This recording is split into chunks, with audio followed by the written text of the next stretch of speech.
এই মাহফিলে আমরা একত্রিত হতে পেরেছি, আলহামদুলিল্লাহ। আজকের সবার সম্মানিত সভাপতি, উপস্থিত অতিথিবৃন্দ এবং আমার সামনে উপস্থিত বেরাদারান ইসলাম, আল্লাহ জাল্লা শাআনুহু শুকরিয়া যে আল্লাহ তাআলা আমাদেরকে এই গভীর রাতে আল্লাহ তার রসুলের জন্য একত্রিত হওয়ার তৌফিক দিয়েছেন, আলহামদুলিল্লাহ। আল্লাহ জাল্লা শাআনুহু আমাদেরকে তার হাবিবের উম্মত হিসেবে কবুল করেছেন, এজন্য শুকরিয়া আদায় করছি, আলহামদুলিল্লাহ। আমরা জানি যে আল্লাহ সুবহানাহু ওয়া তাআলার এই দ্বীন আমাদের কাছে কয়েকটি মাধ্যমে আমাদের পর্যন্ত পৌঁছেছে। তার মধ্যে প্রথমত আল্লাহ তাআলা যুগে যুগে নবী রাসূল পাঠিয়েছেন এবং আমরা পেয়েছি সর্বশ্রেষ্ঠ এবং সকল রাসূলের যিনি রাসূল মুহাম্মদুর রাসূলুল্লাহ সাল্লাল্লাহু আলাইহি ওয়াসাল্লাম। আমরা তার উম্মত এবং আল্লাহর নবীর আলোয় আলোকিত সাহাবায়ে কেরাম, তাবিঈন, তবে তাবিঈন, আইম্মায়ে মুজতাহিদিন এবং ওলামা, মুহাদ্দিসিন, মুফাসসিরিন, সুফিয়া কেরামের মাধ্যমে আমাদের কাছে দ্বীন এসে পৌঁছেছে, আলহামদুলিল্লাহ।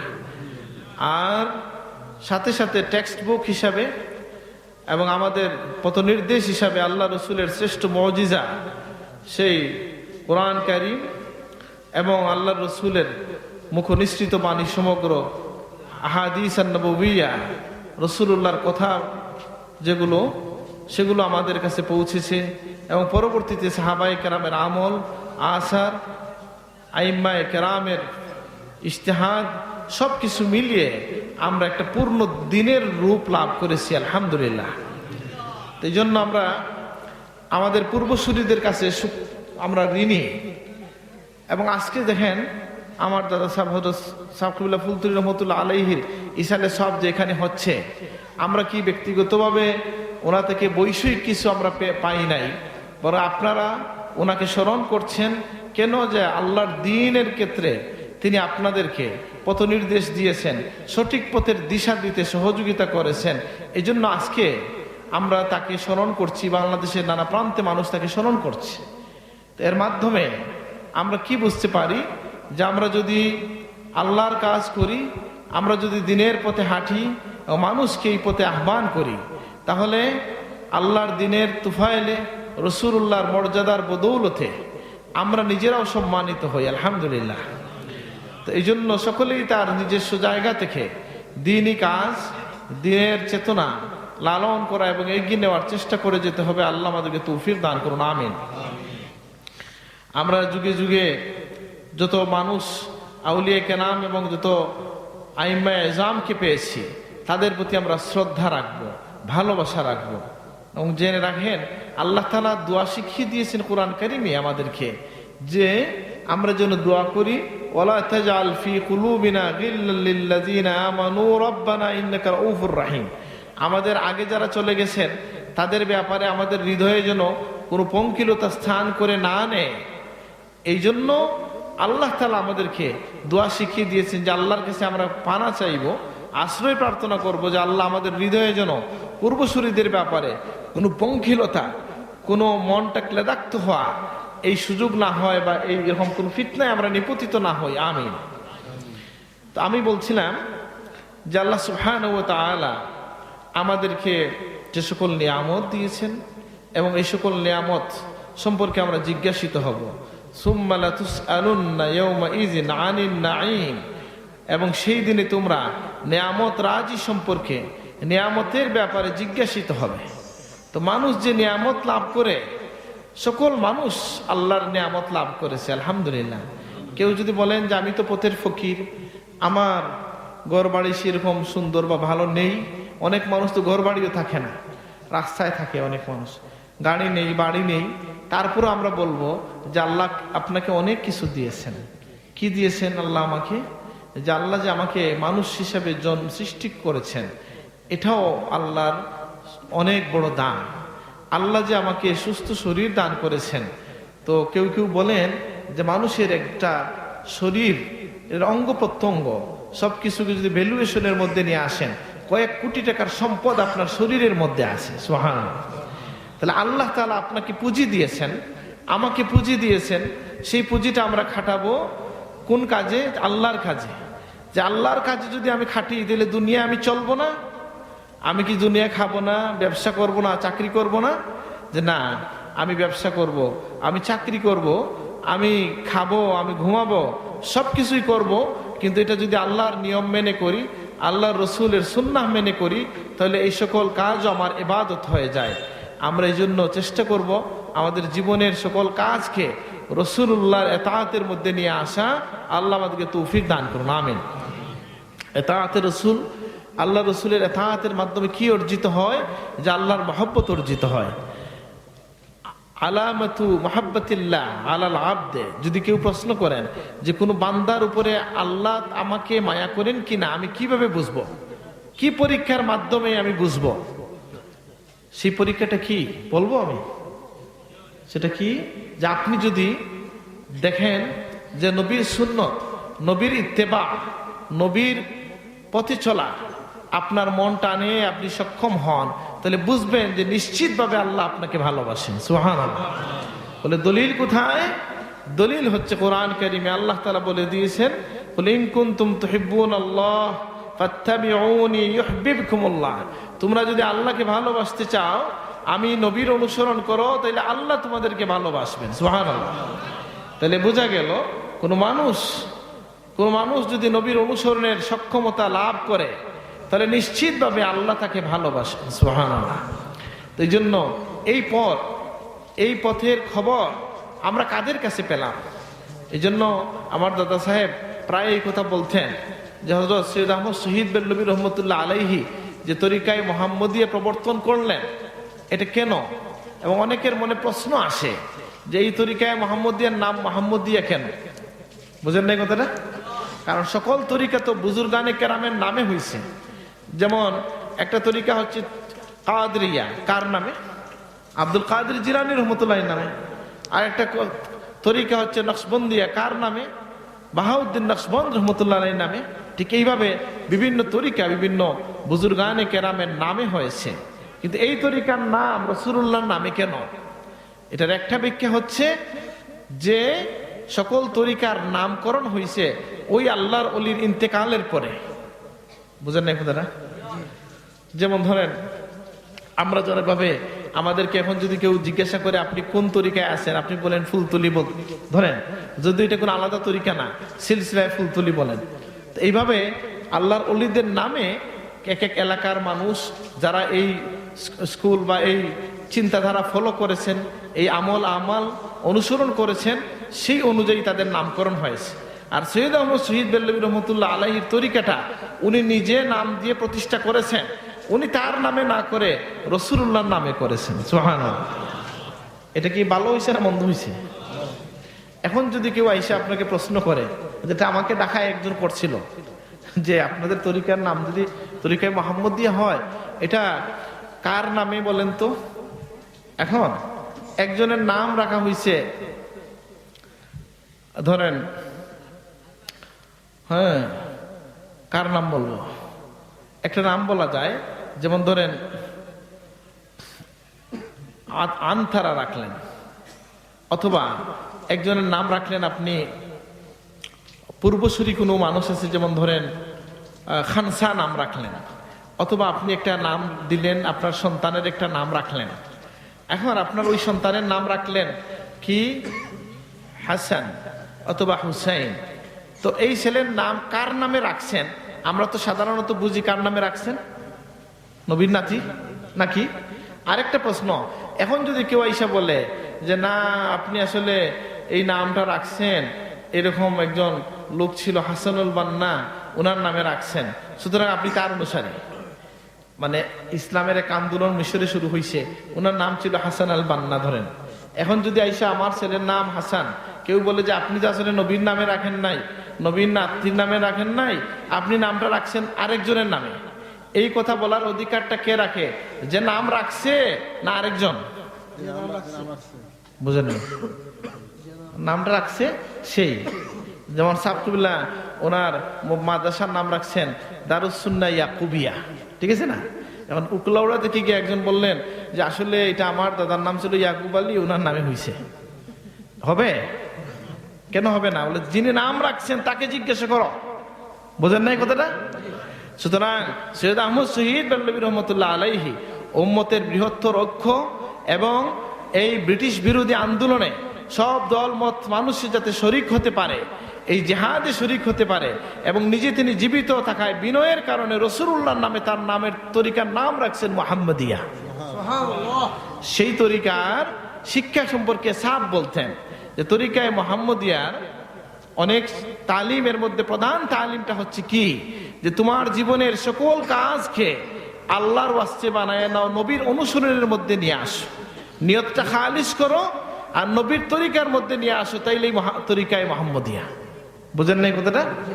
এইভাবে এই যে তিনি নাম দিলেন কি তরিকায় মুহাম্মাদিয়া, বিভিন্ন তরিকা। আমি এক জায়গায় গেছিলাম, আপনাদের এই সমস্ত এলাকায় কোথায়, আমাকে একজন মাহফিলের মধ্যে প্রশ্ন করতেছে, আমরা যে মিছিল দেই বা আপনারা যে বলেন সিলসিলায় ফুল তুলি, ইসলাম তো একটাই, ইসলাম কয়টা? তাইলে আরেকটা সিলসিলা কেন? বুঝেন নাই? তাহলে এই কথার জবাব আমি কি বলছিলাম, আমি বলছিলাম কেউ যদি বলে যে বাংলাদেশে এত বড় একটা বিশ্ববিদ্যালয় আছে, ঢাকা বিশ্ববিদ্যালয়, তাহলে এখানে আমজদ আলী উচ্চ বিদ্যালয় কেন? বুঝেন নাই? কেউ বলল ইসলাম তো একটাই, তাইলে আরেকটা তরিকা কেন, সিলসিলার নাম কেন? তাইলে আপনি তাকে প্রশ্ন করেন যে ঢাকা শহরে বাংলাদেশে এত বড় একটা প্রতিষ্ঠান আছে ঢাকা বিশ্ববিদ্যালয়, তাহলে এখানে আরেকটা বিদ্যালয় কেন? একটা জবাব তো দিতে হবে, দিতে হবে কিনা? কি দিবেন?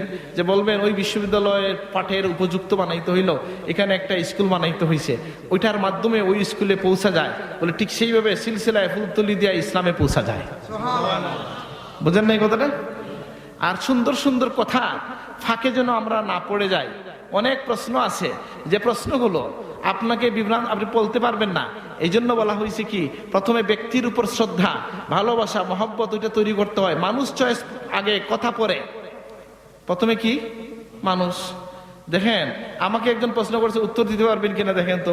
একজন প্রশ্ন করছিল আমাকে বাহুবল এলাকায় যে আপনারা যে নবী সাল্লাল্লাহু আলাইহি দাঁড়ায় পড়েন, এই যে তাহাজ্জুদের কি তাশাহুদের সময় আপনারা বলেন আসসালামু আলাইকা আইয়ুহান নবী, এই সময় দাঁড়ান না কেন?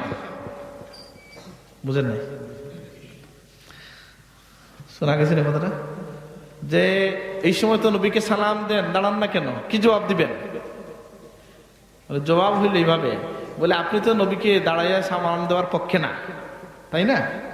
বলে আপনি যখন জুমায় খুতবা দেন তখন যে বলেন বিসমিল্লাহ আলহামদুলিল্লাহ ওয়াসসালাতু ওয়াসসালামু আলা রাসূলিল্লাহ, এই সময় বসেন না কেন? বুঝেন নাই? বুঝেন নাই? তার জবাব মানে কি, যেখানে যেটা নিয়ম সেটা। বুঝেন নাই কথাটা? যে যারা আমি বলছি না কিয়াম করতে হবে ফরজ, এটা বলছি না, কিন্তু যারা এটা করেন না তারা কি দাঁড়াইয়া দুরূদ পড়েন না?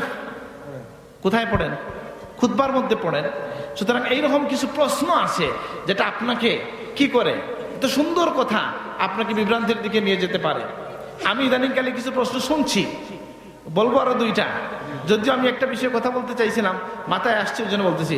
যেমন একজন বলতেছে ইসলাম এক, কোরআন এক, নাকি নবী এক, এত দলাদলি কেন? বলে তাইলে কোরআন যদি এক, এত তাফসির কেন? বুঝেন নাই? তাফসির কি কি? তাফসিরে ইবনে কাসির, তাফসিরে তাবারি, তাফসিরে কবির, কতটা বলবো? 122টা তাফসিরের সংকলন ছাত্রবাহীদের মোবাইলেও আছে। বলে কোরআন বোঝার জন্য সবাই নিজের পক্ষ থেকে ইখলাসের সাথে চেষ্টা করছেন, এটা একটা শুভ চেষ্টা, ভালো কাজ। এটাকে তুমি দলবাজি মনে করার কিছু নাই, বরং এটা সবই হচ্ছে আল্লাহ পাওয়ার একটা সুন্দর চেষ্টা। বুঝেন নাই?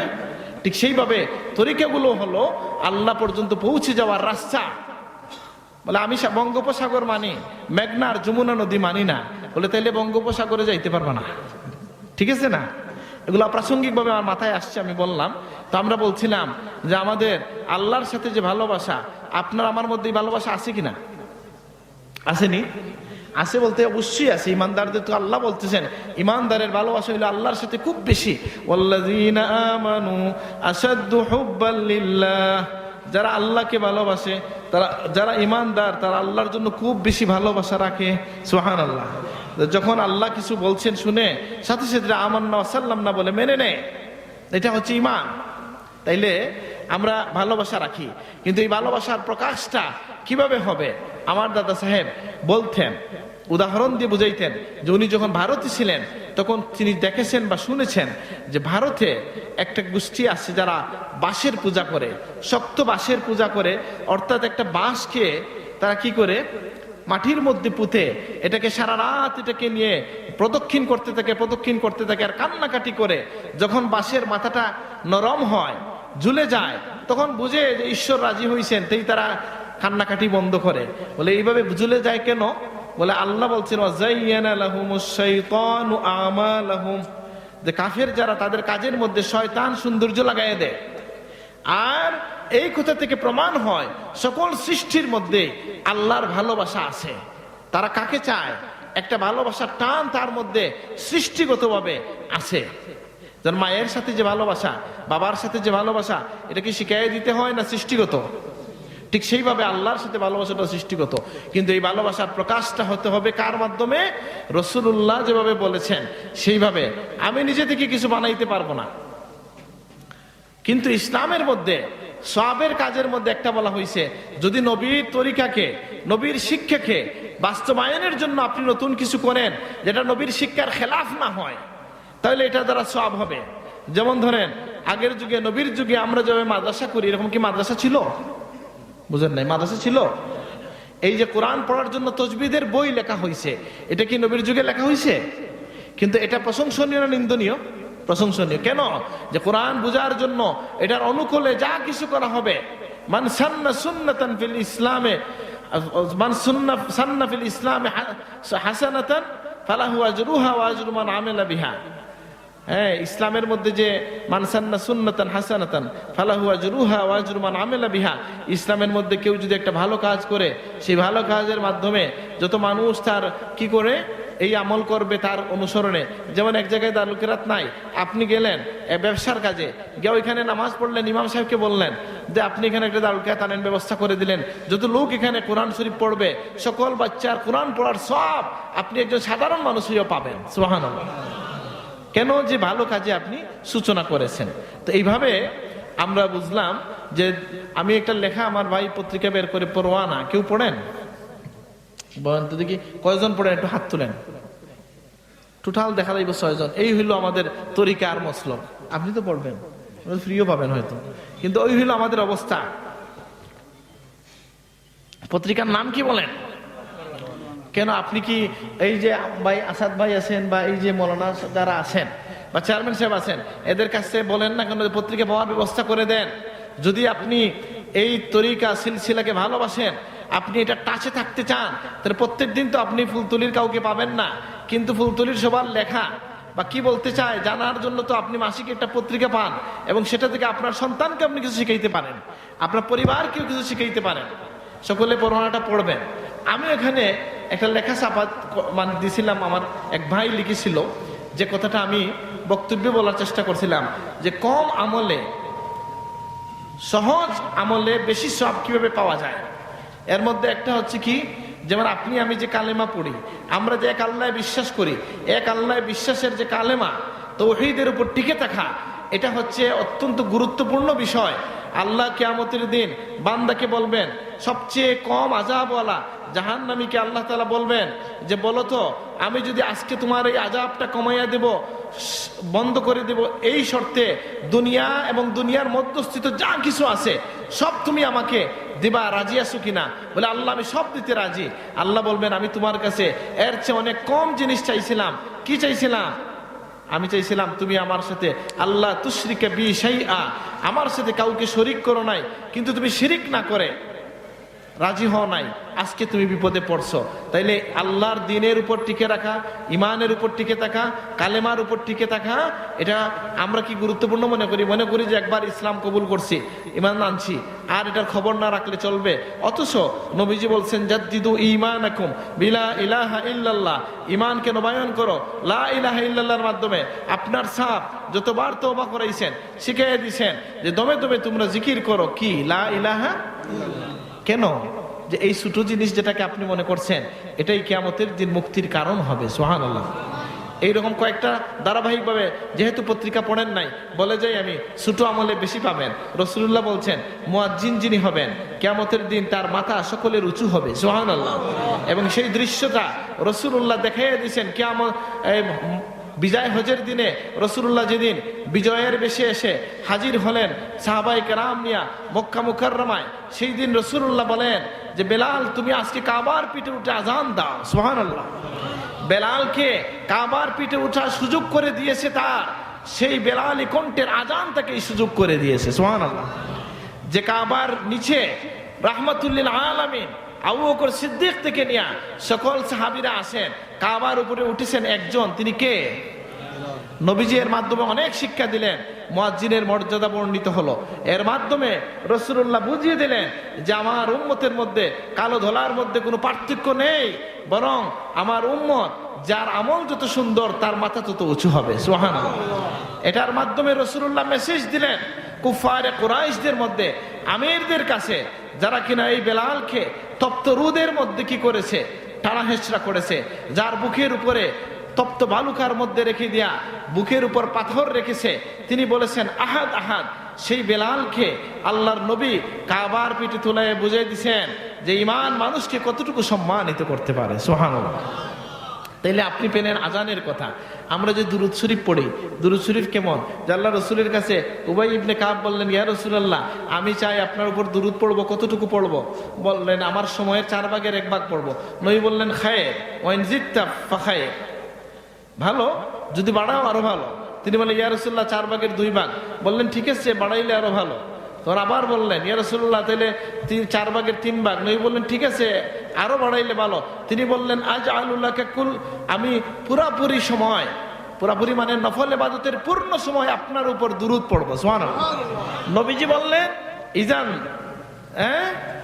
তুকফিউকা, হ্যাঁ তুকফিউ হাম্মাক ওয়া তুগফার যামবাক, তুগফার যামবুক, তুকফিউ হাম্মুক ওয়া তুগফার যামবুক। তুমি যদি এই কাজ করতে পারো যে সারাক্ষণ আমার উপর দুরূদ পড়ো, তাহলে তোমার সকল দুশ্চিন্তা দূর হবে, সকল গুনাহ মাফ হয়ে যাবে, সুবহানাল্লাহ। আল্লাহু আকবার। বলেন তো আমাদের পীর মুর্শিদ দুরূদ শরীফ পড়তে বলছেন কিনা? যেহেতু দেখলাম এখানে আমার দাদা সাহেবের রিসালে সব, তাহলে বোঝা যাচ্ছে সিলসিলায় ফুলতুলি আছে এখানে নাকি? যেহেতু আসি আমি ওনার কথাগুলোই স্মরণ করাই দিচ্ছি। এইভাবে ছোট ছোট আমলের মাধ্যমে আপনি যে অজু করেন বিস্মিত হবেন। অজু করে যদি রাসূলুল্লাহ বলছেন কেউ যদি পরিপূর্ণরূপে অজু করে, মিশকাত শরীফে হাদিসটা পাবেন।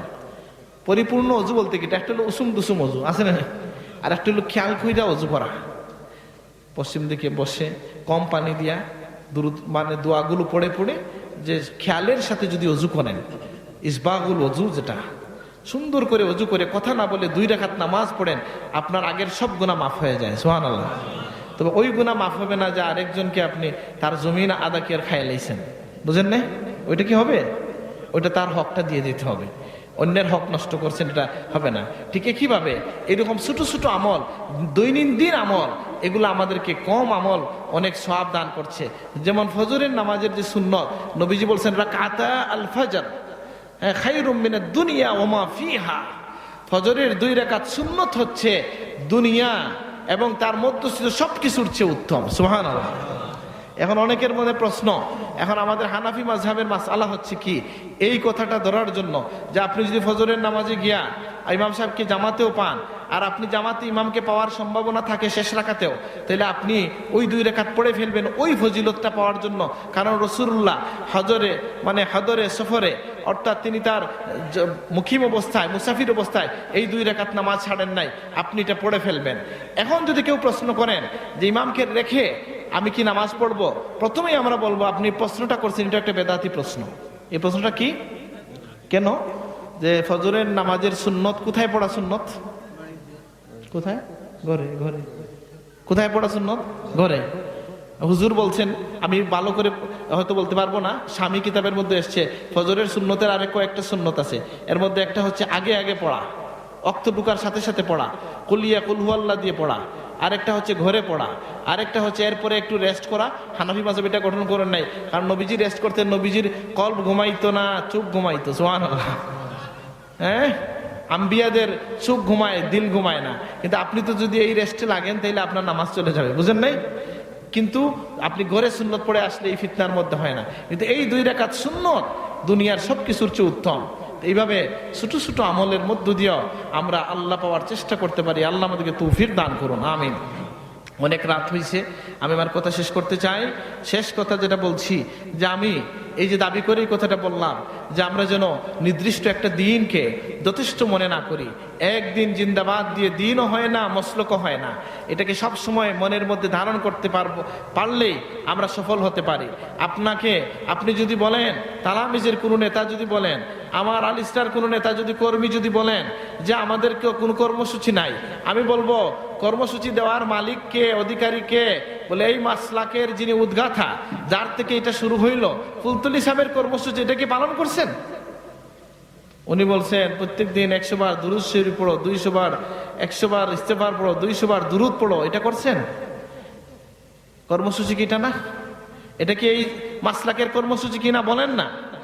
তাহলে আমি কি এটা করছি? এটা আমি করব, এবং এটা করলে কেউ উপকৃত হওয়ার চেয়ে বেশি উপকৃত হই কে? আমি নিজে উপকৃত হই। ইস্তেগফার করলে আমার গুনাহ মাফ হয়, আমার রিজিক বৃদ্ধি পায়, আমার সন্তান সন্ততি বরকত হয়, সুবহানাল্লাহ।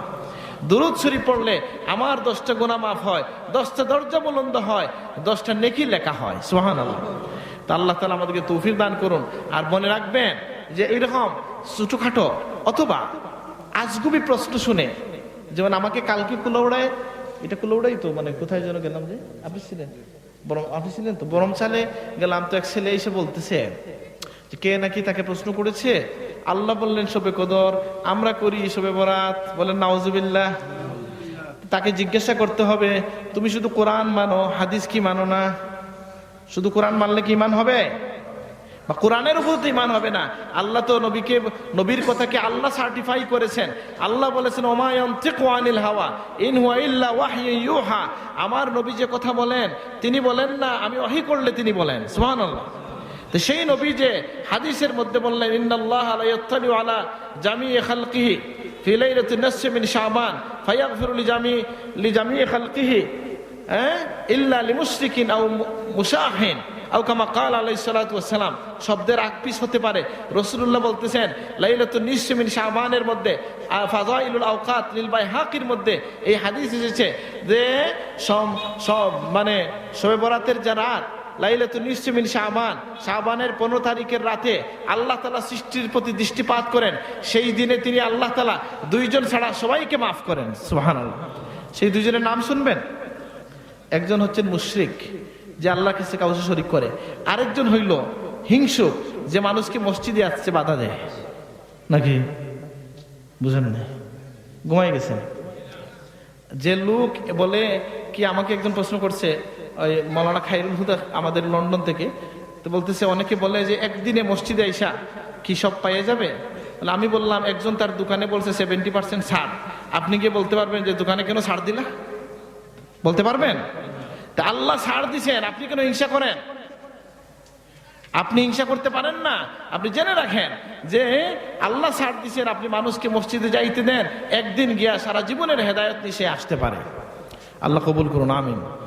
তো আমাদের কথা, সংক্ষিপ্ত কথা, যে আমরা যেন দিনটাকে পরিপূর্ণভাবে মানি, রাসূলুল্লাহর তরিকা অনুযায়ী দিন এবং ইসলামের পথে আমরা হাঁটার চেষ্টা করি, এবং সেই তরিকা, সেই পথ বাতলে দিয়েছেন যুগে যুগে আউলিয়া কেরাম, এবং সেই পথের একজন দায়ী ছিলেন আমাদের পীর মুর্শিদ।